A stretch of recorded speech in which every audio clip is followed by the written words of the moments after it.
Jai Gurudev. Last week Gurudev taught us about the different types of samadhi, in which we make every attempt to calm down this mind and come into equanimity. Yeah. So, what is the meaning of equanimity? Where the mind is not super excited or super depressed. My graph is not going up and down and up and down. There is an equanimity, a sambhava. Right? That is samadhi, equanimous intellect. Now, going further, Patanjali explains how to bring equanimity in action, in life, in activity. How to be equanimous in our daily routine, in activity. That brings us to the next chapter, Kriya Yoga.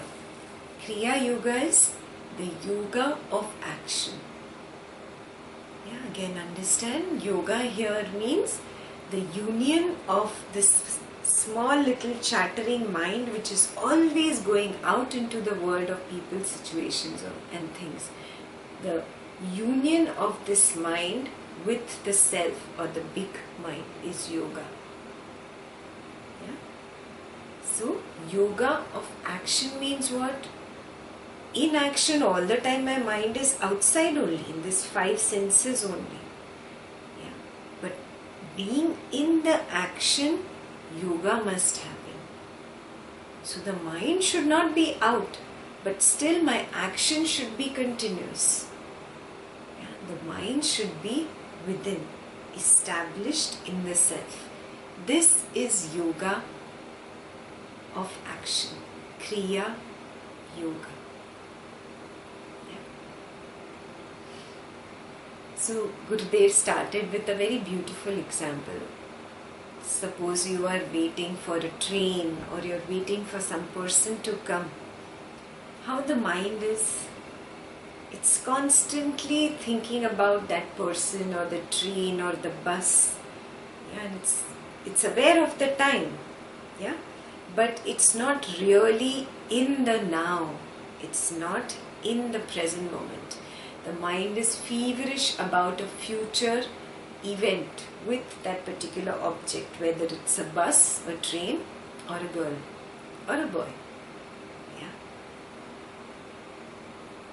The mind is continuously thinking about the object. Therefore, it is not in the now. If you shift this a little bit, instead of focusing on that object, I shift my focus to the now, to the present moment, to the time. Everything changes. The mind is not feverish anymore about the object. The mind is in the now, and being in the now, it cannot think about the object. There is nothing to think about in the now. And the no mind happens. The state of no mind happens in the now. This shift from focusing on the object to the now, to here, to this present moment, is Kriya Yoga. Is the yoga of action. Lord Krishna says, the intelligent one is the one who sees silence in activity and activity in silence. What does he mean by that? Suppose you were to shoot out of this planet Earth and go into space, and from a very far away distance look at all the planets, the entire solar system. In fact, look at the entire multiverse where there are many, many galaxies. You will be in a place where there is complete silence. Everything feels as if it is immobile, quiet. not moving, as if there is nothingness. There are planets and stars in the distance, but nothing seems to be moving from that distance. Yeah. There's complete silence in this Brahman actually. And in that silence, there is so much activity on every single planet or star or comet. Yeah, on some planet there are gases, volatile gases bubbling up. On some planet there is lots of volcanic lava coming up. Fire element is dominant. And on a planet like Earth, there is so much activity. So many humans are going to work, so many humans are playing, so many humans are fighting, so many animals are running around. So much activity is happening on that planet. But from the distance in space, you cannot see any activity on any of these planets. Silence in activity, activity in silence. Another example. Right now, there is a lot of activity happening here. Yeah, I am talking, you are listening, you are probably making notes. Yeah, there is activity happening, but even amongst that activity that you are doing, within you there is a silent corner where there is no activity, there is complete silence. Isn't it? Yeah. That corner of you that is completely silent, yeah, is not doing anything despite the action that is happening. Yeah. So there is silence in activity. You get this? Yeah. A wise one is the one who recognizes that there is silence in activity and lots of activity in silence. Yes. How is he a wise one? Okay, I recognize this. Yeah. But how do I become wise? Yeah. Because I recognize that this silence is nothing but that Brahman consciousness. Yeah. That Brahman consciousness, that space that is all around me is so silent. But there is activity happening in this silent space, isn't it? Yeah. At the same time, in this body-mind complex, there is so much activity happening.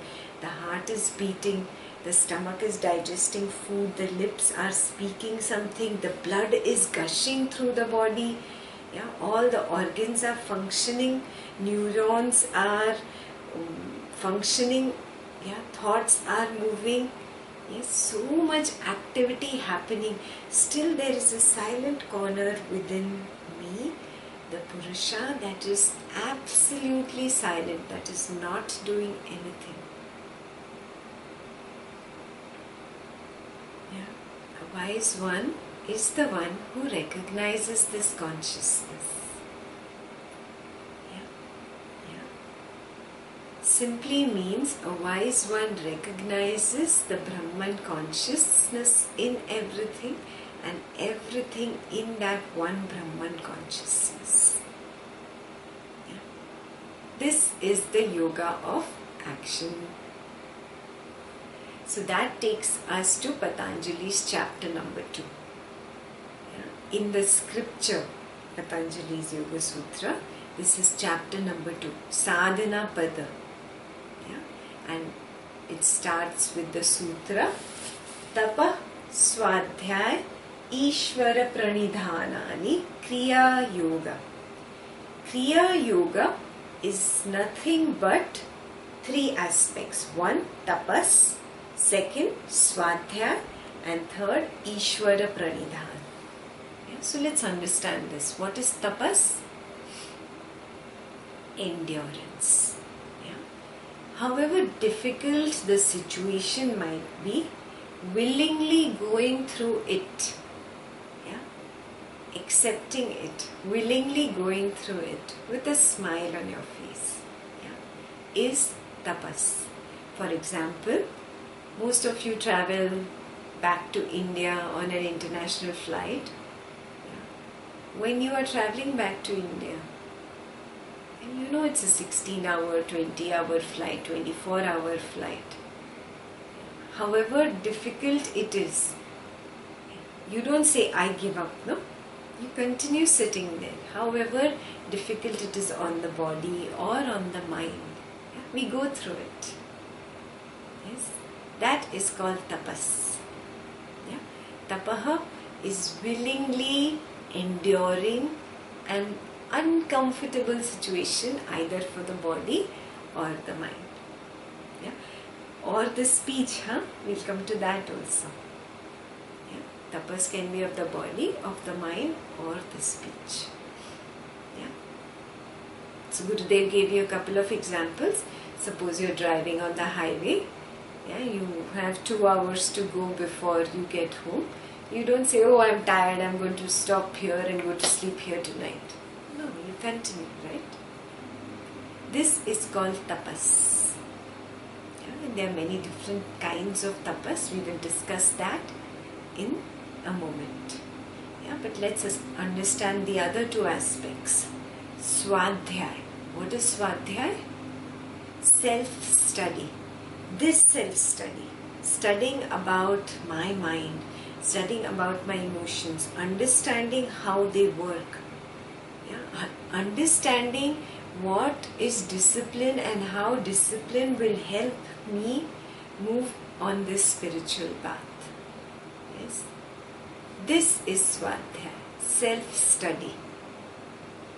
Recognizing, oh, I have this raga, I have this dvesha.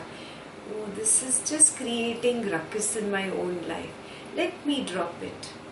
Yeah, this entire self-introspection and analysis and disciplining my own mind, this entire process is an example of Swadhyay. Got it? Yeah. Swadhyay is self-study. And the third is Ishvara Pranidhana. We did this a little while ago. Ishvara Pranidhan is one-pointed devotion to God. Yeah. Devotion to God means, do I sit and do puja of the idol? Is that what I am saying?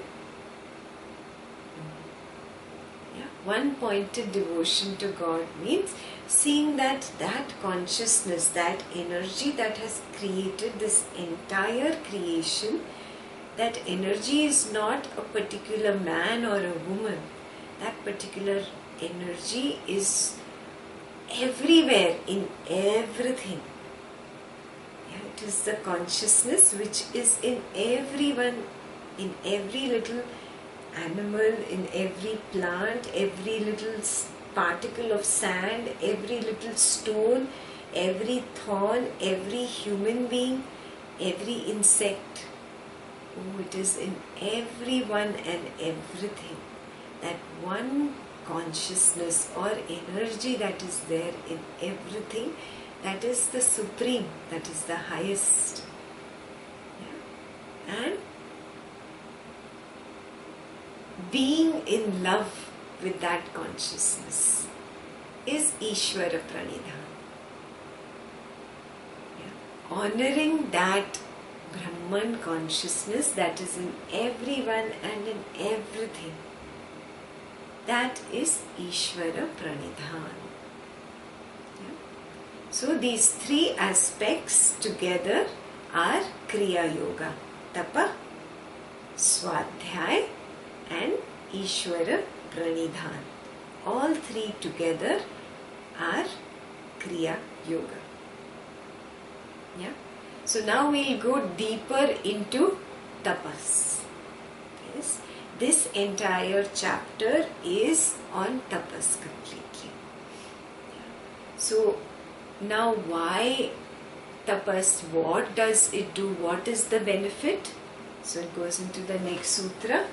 Klesha tanu kuranarthascha.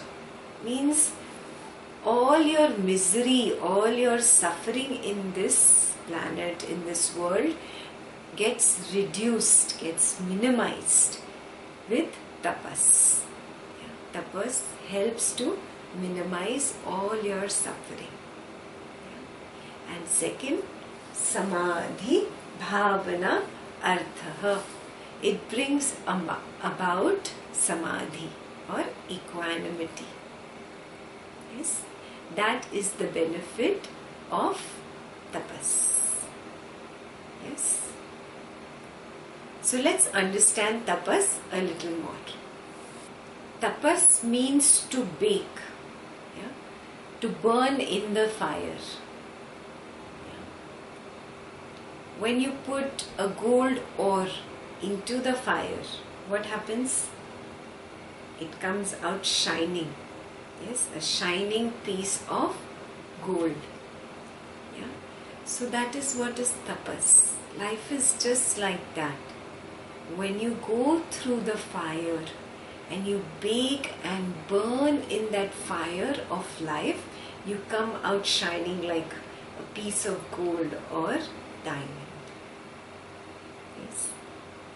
This is the basic and the most fundamental principle of life. To go through tapas. Yeah.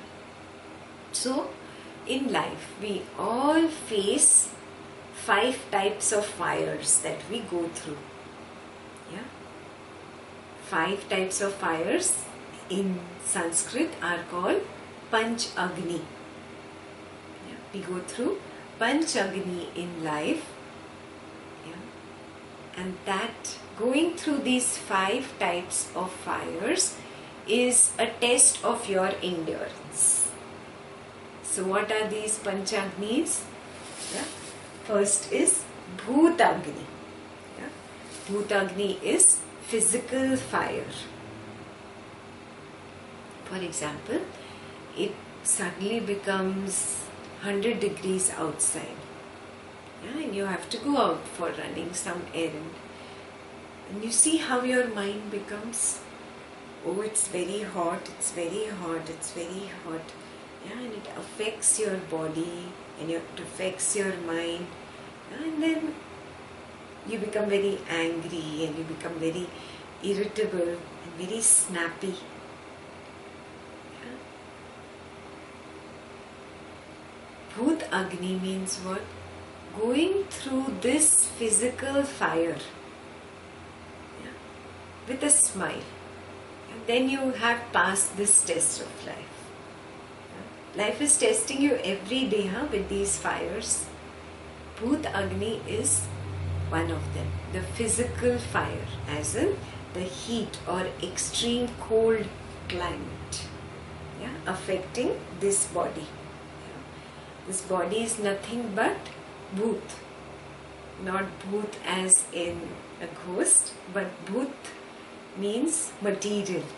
Yeah? Anything that is material. Yeah? Matter. Gurudev gave a very beautiful example. We are always in a closed, air-conditioned environment. So our body does not get the opportunity to go through Bhutagni. As in, we do not sweat. Otherwise, it has a natural air conditioning system where you sweat and that sweat cools down the body's temperature. Yeah. So a person who willingly endures all the physical fires, yeah, you can say that he has won over Bhut Agni. He is the master of Bhut Agni. Yeah? Physical fire. The second is Jathar Agni. Jathar means the stomach. Yeah? Jathar Agni is the fire of digestion. Yeah? So, what do we do when we are hungry? Immediately pick up something and pop it into our mouths. Many times we don't even experience the fire of hunger. Yeah, even before the fire arises, I pick up something and I put it into my mouth. Yeah, I don't let the fire burn me. Yeah, so when I don't let the fire even burn me, yeah, it doesn't get an opportunity to burn the extra fat in the body. Yeah, and then I'm blessed with extra health that I do not want. Yeah. So understand this. The moment the human being goes against these particular fundamentals of nature, yeah, then he violates nature, and obviously he has to suffer. And he may suffer in the form of extra health, yeah, looking like a nice, beautiful football. Yeah. So understand this. Jathar Agni, this Agni was given to you to become strong, to burn in that Agni and come out like gold or diamond. So does that mean that from today you go on to fast, starve until death? No. Yeah? We have to use our viveka. Yeah? We don't even let hunger come up. Yes? Do not eat till the moment hunger actually comes up in the stomach and you feel that hunger. Yeah? What happens is then we let the acid develop and the stomach is ready for the food to come in, and then it can digest it properly. Yes, otherwise all the food gets converted into fat. Yeah? So a wise one goes through Jathar Agni, endures the pangs of hunger. Fasting is based on this principle. Gurudev told you today that is why people fast, so that it cleanses the system. It burns away the fat, it burns away the toxins, it cleanses the system when you just have juice for an entire day. Yeah? So a wise one understands the power of Jathar Agni, the fire of digestion. Yeah? Kamagni is the fire of desire or the fire of lust. Yeah? It's like a fire that comes up within you and you want to cool it down. Immediately you feel like cooling it down. Otherwise there is a restlessness inside, right? This restlessness is nothing but Kamagni. Yeah? Go through the fire. You do not have to satiate every desire. You do not have to put out every fire. Because if you keep putting out every fire, how will you become stronger? How will that endurance come within you? Yeah? You will always be weak before desire if you always satiate every desire. This is very beautiful and very intricate. If I fulfill every desire of mine, I become a slave to desire. Yes. I am not a master anymore. Yes. If I let that desire burn me, sometimes, I am not saying always, but sometimes if I let the desire burn me, then I become the master. I let that fire bake me and burn me, and that increases my endurance. Gurudev gave the example of promiscuous people, that promiscuous people are always inert. They are not sensitive to other people's feelings. Yeah? It's always about their own selfish need. That is why they are very dull, unenthusiastic, no joy. Yeah, very tamasic. So recognize this thing. Kamagni. Next time the fire of Kamagni comes up, let it burn. Let it bake you. You become stronger than it. Now Kamagni just does not mean the desire for sex. It could mean anything. The desire to get that $1 million house, the desire to get her beautiful red dress, or the desire to get that new Mercedes car.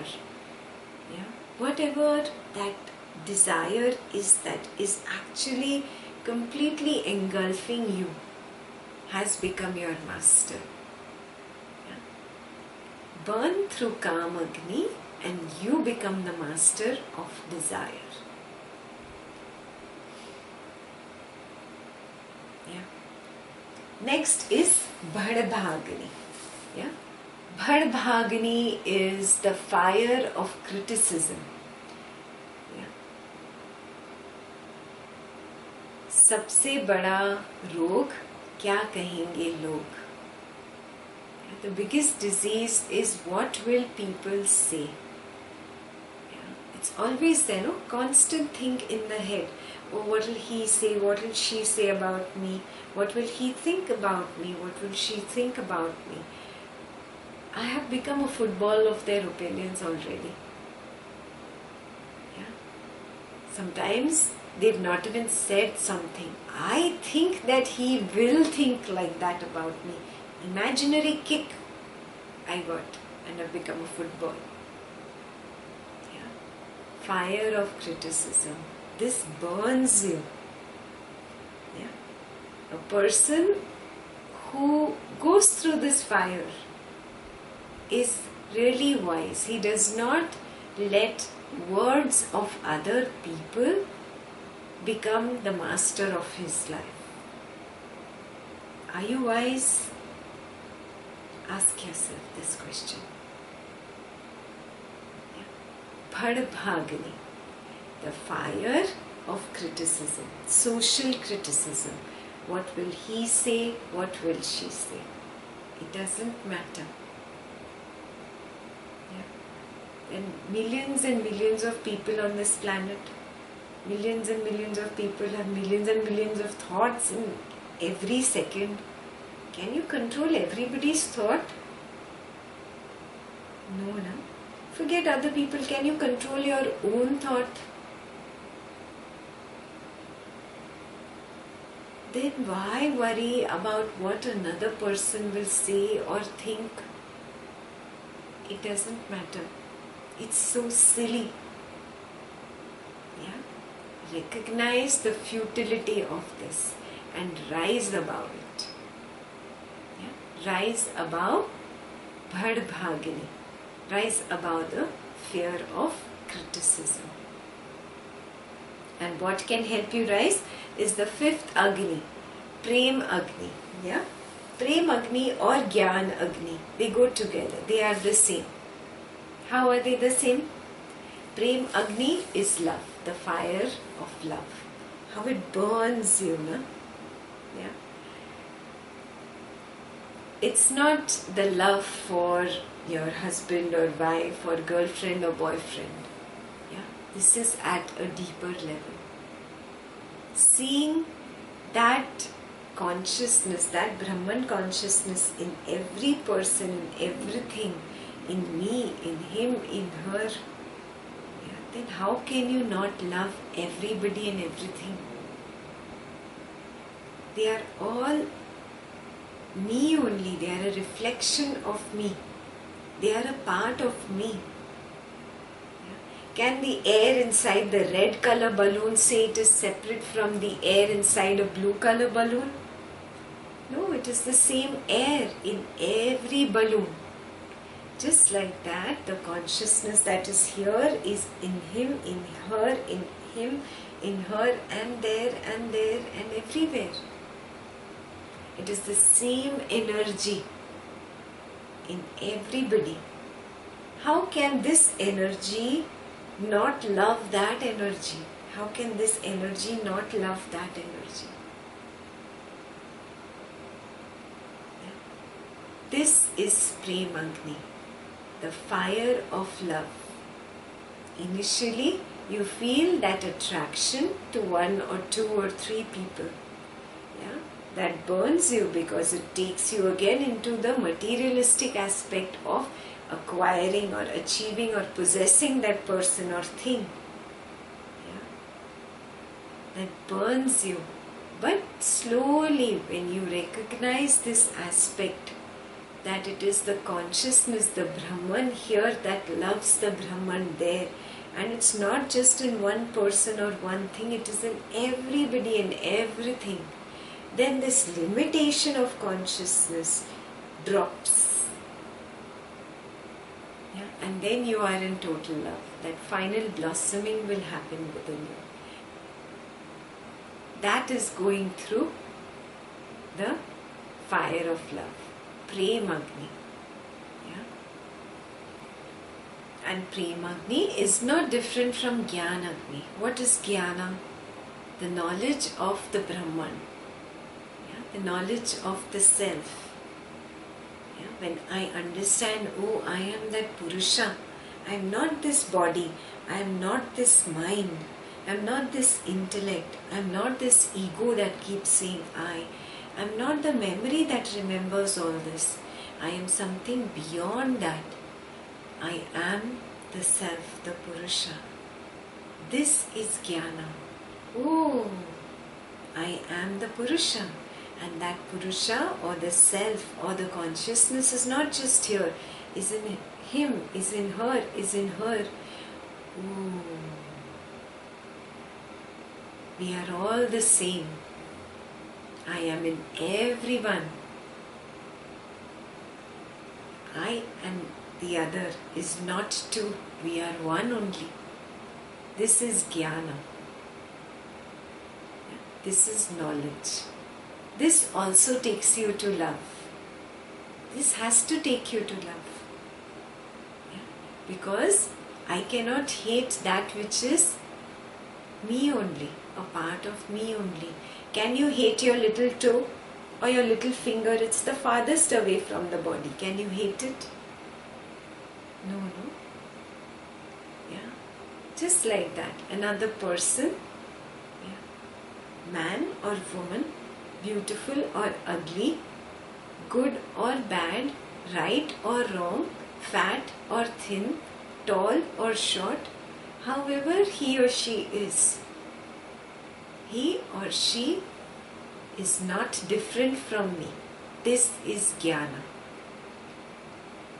Yeah. Initially this Jnana is also difficult. It's so difficult to let go of the jealousy, hatred, pain caused by that person, disappointment caused by her, anger for him, hatred for her. It's very difficult to let go of these. But slowly in Jnana, when you keep walking, the Agni burns you and all these differences drop away. And then you see the light that you are. This light was always there. It was just covered up with dirty dust particles of anger, jealousy, greed, hatred. Yeah. And when you see this beautiful light, you have truly gone through Jnana Agni. Yeah. So these are the Panch Agnis, the 5 Agnis of life. Each one of us must rise above them. Yeah. So homework for you. Are you a slave of any of these? Either the physical, yeah, or food. Jathar Agni is about food. Yeah. Are you a slave to food, to the sense of taste? Yeah. Bhut Agni is nothing but being a slave to sense of touch, feeling cold or feeling too warm and not being able to go through it willingly, yeah, is not being able to go through Bhut Agni. Yeah. So you check, this is homework for you. Are you a slave of sense of touch, which corresponds to Bhut Agni, sense of taste, which corresponds to Jathar Agni? Yeah. Another aspect of sense of touch is Kam Agni. Yeah. Sense of sound is Bhadbhagni. Yeah. Are you a slave to any of these? Or are you wise enough to rise to the level of Jnana Agni and Prem Agni and go beyond these other Agnis. Homework for you. Many people have misunderstood Panchagni. They put on 5 fires, 1, 2, 3, 4, yeah, and they walk on fire. Oh, 5 fires all around me, and I'm walking through it, so I have become enlightened, or I have become wise. This is a wrong understanding of Patanjali Yoga Sutras. Yeah, this is a wrong understanding of the scriptures of Panchagni. Yeah? So beware of these things. Recognize these Panchagnis are those Agnis that everybody endures in life. Yeah? But how do you go through it? Do you have a sattvic tendency, a rajasic tendency, or a tamasic tendency to go through them? Yeah, tamasic, I already gave you an example. Yeah, people who walk on fire, or people you must have seen, they take that hunter or the whip and they whip themselves. Oh, I am not the body. Yes, I am going through the Agni, and torture themselves basically, going through this Agni. Yeah, this is a wrong understanding of these Panchagnis. Yeah? So the people who torture themselves, they are doing the tamasic tapas. Yeah. So the other two are what? Rajasic and sattvic. First we look at Rajasic. What is Rajasic tapas? When I do a particular practice with this desire in the mind that I'm going to get something from it. Yeah, people go to satsang so that other people will say, oh, he is a really very good man, or she is a noble lady. Yeah, they go to satsang. Yeah. For other people to appreciate me if I do something, that is Rajasic tapas. Whether it is going to a satsang, whether meditating, whether doing seva, if I do it so that others pat me on my back, it is Rajasic tapas. You get it? Yeah. And what is Sattvic tapas?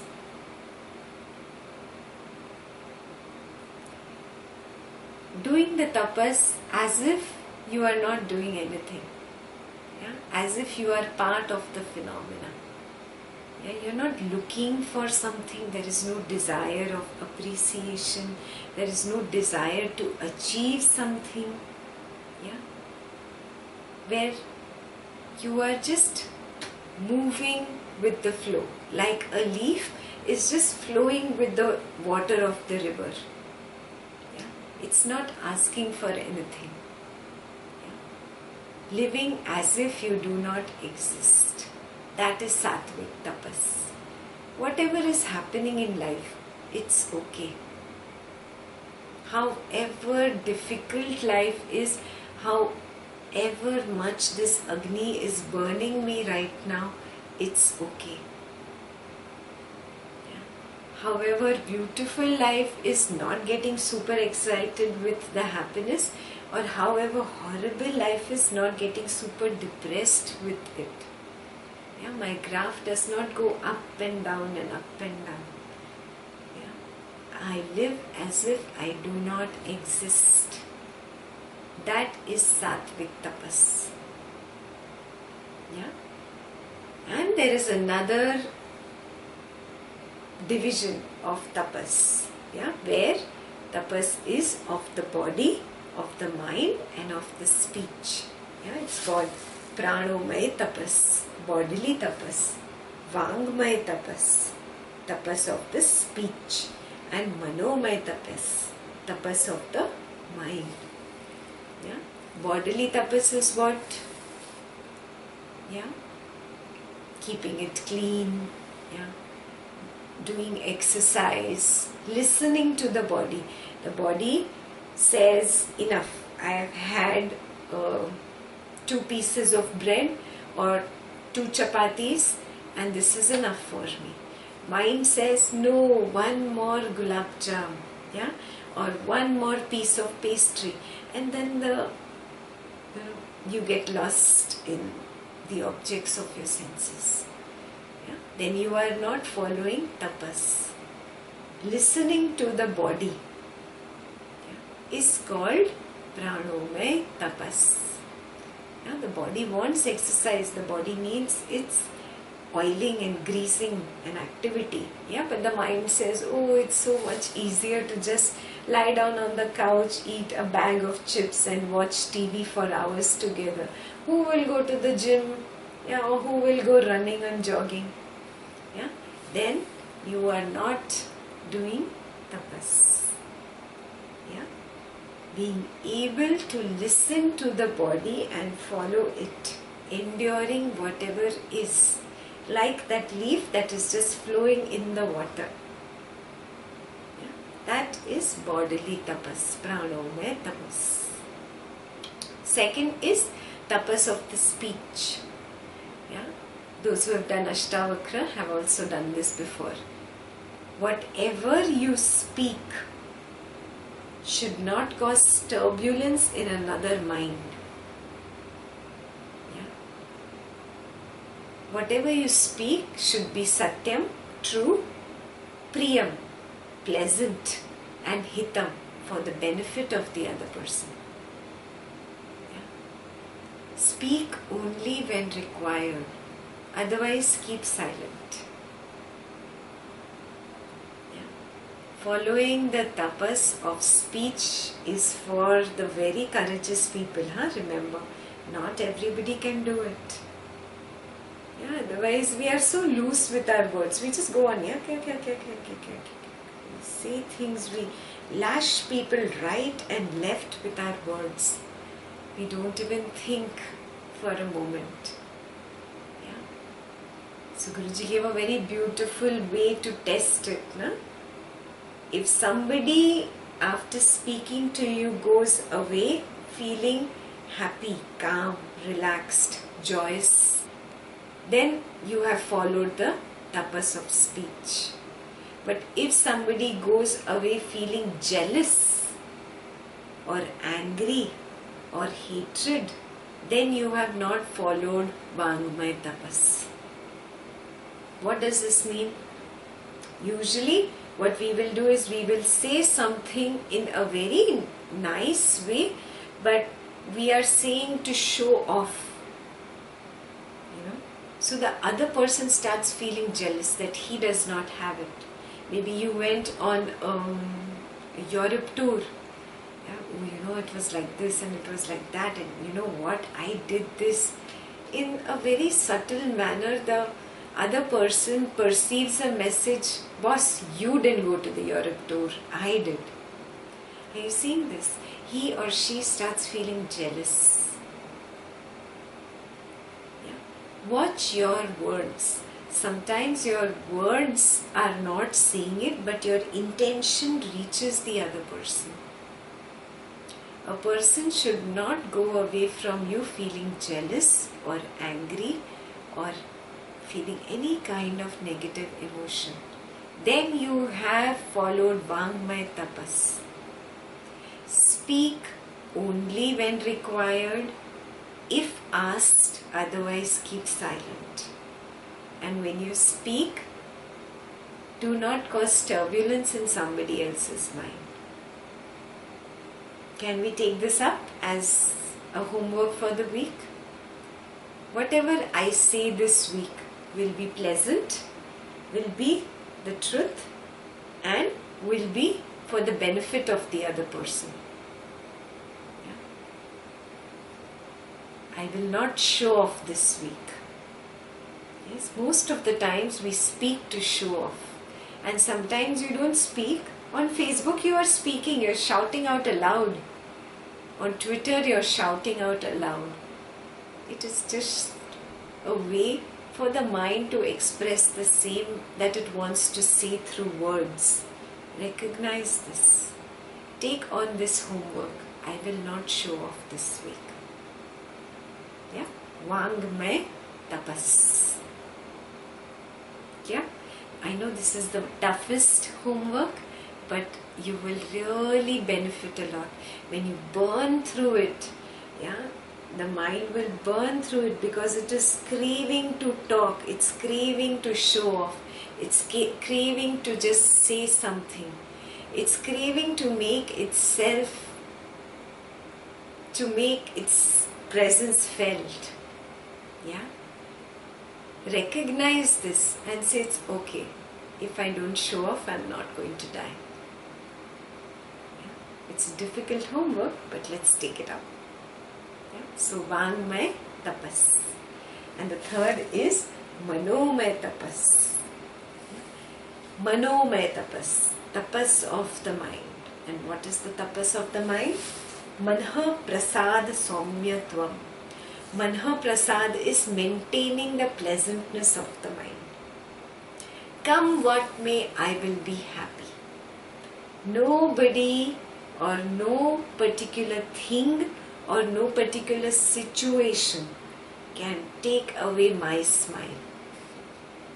Maintaining the pleasantness or contentment of the mind is Manaha Prasad. Saumyatvam means, Saumya means maintaining the calmness of the mind. What is calm?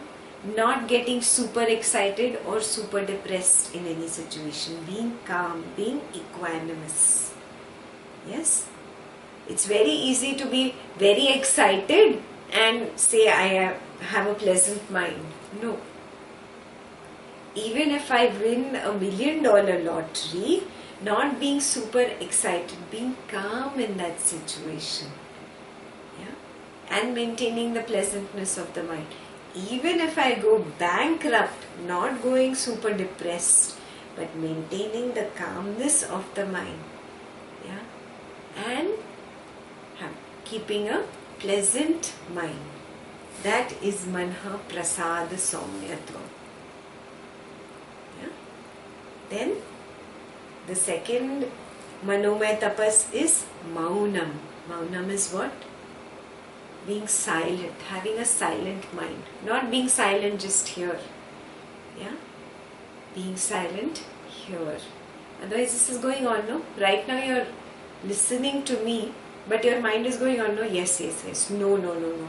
Yes, yes, yes. This is what I did. No, no, no. She did this. That was wrong. This, isn't it? Yeah? That is not a silent mind. And it's not normal. If you're thinking that it's okay to keep talking and chatting with yourself, it is not normal. It is a disease of the mind. Yeah? And you need to work on that. Silencing the mind is a skill that the wise ones strive to learn. Until you don't achieve it, don't stop. That skill is worth achieving. I'm really telling you, worth more than $1 million, worth more than your Mercedes car, yeah, worth more than that $1 million palatial house. Much more than that is the silence of this mind. If this is calm, this is quiet, you are the master. If this is chatting all the time, you are its slave. You decide, do you want to be the master or the slave? So that is the second part of Manomay Tapas. Maunam, yeah? Being absolutely silent. And the third aspect of Manomay Tapas is Atma Vinirgraha. What does this mean? Being established in the Purusha, in the self. Yeah? The mind is all the time going out through the 5 senses and gets lost in something that it sees, something that it tastes, like food, something that it touches, yeah, like a beautiful body, yeah, or something that it hears, somebody's words, or something that it smells. Yeah, the mind is constantly lost in the objects of the 5 senses. It is outside. Yeah, when you bring this mind within, and it is established in the self, not just in meditation but in activity as well. That is Atma Vinirgraha. Yeah? And not just coming back to the self. Yeah? Recognizing, oh, this silence, this self, this nothingness is what I am. And the same nothingness is there in him, in her, in him, in her. Oh, seeing the self in everything is also Atma Vinirgraha. Yeah? So two aspects to Atma Vinirgraha. One, withdrawing from these five senses and coming within and relaxing within. Recognizing I am the self is number one. And two, seeing that self in everyone is Atma Vinirgraha. Now let's go on to the last part and the most interesting part of the talk today, where Gurudev told us that we have more than this one physical body. But then why cannot I see the other physical bodies? It's very simple. This eye has limitations. For example, where this eye can see, it is only a particular range. Above that particular range or below that particular range, this eye, this physical eye of the human body cannot see.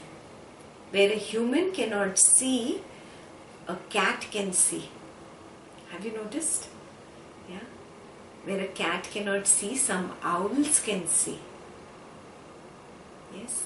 So, what I can see with this human eye is really limited. Yeah? That is why we must go beyond what we can see with the eye. And that is the realm of subtlety, the subtle realm. Yes. So, here is the description of this subtle realm. We have a physical body which we can see. Yeah. Now, around this physical body, we have the body of prana, the pranic body. The energy that I say, the life force, is all around this body. It's not just moving up and down in the spinal column. It is all around this body. Yes, that is the pranic body. Around the pranic body is the thought body or the mind body. This is your mind. Amazing, no? We always thought that the mind is here in the head. Yeah, we thought that mind is inside the physical body. Yeah, but it's not like that. The physical body is in a pool of mind. Yeah, that is called the thought body.